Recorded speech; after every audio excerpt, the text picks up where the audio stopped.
నేను అందుకే వారికి సూచన చేస్తున్నా, వెనకాల ఉండే అక్కలు ఇక్కడ ఉండి చెప్పి ఇక్కడ ముంచి అక్కడికి తేలినరు. ఆ అక్కల మాటలు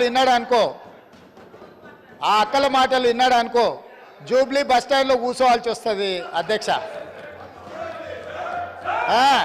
అందుకే అందుకే అందుకే అందుకే అధ్యక్ష,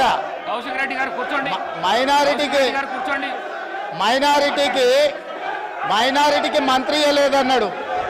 2014 నుంచి 2019 వరకు ఒక్క మహిళకు కూడా మంత్రి పదవి ఇవ్వలేదు అధ్యక్ష.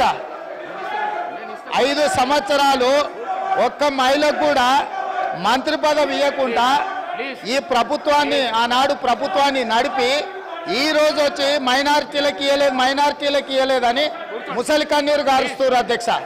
కాబట్టి దయచేసి అన్ని విషయాలు మాకు తెలుసు, సహకరించేది ఉంటే ప్రతిపక్ష నాయకుడిని వచ్చి సభలో కూర్చోమని చెప్పుండ్రు అధ్యక్ష. వివేక్ గారు మళ్ళీ వెళ్ళకు రాకండి. వివేక్ గారు ఈ ప్రాక్టీస్ మంచిది కాదు. మళ్ళీ వెళ్ళకు రాకండి. కొత్త సభ్యులకు ఇది నేర్పించకండి. మీరు సభా మర్యాదలను కాపాడండి. మీరు వెళ్ళండి.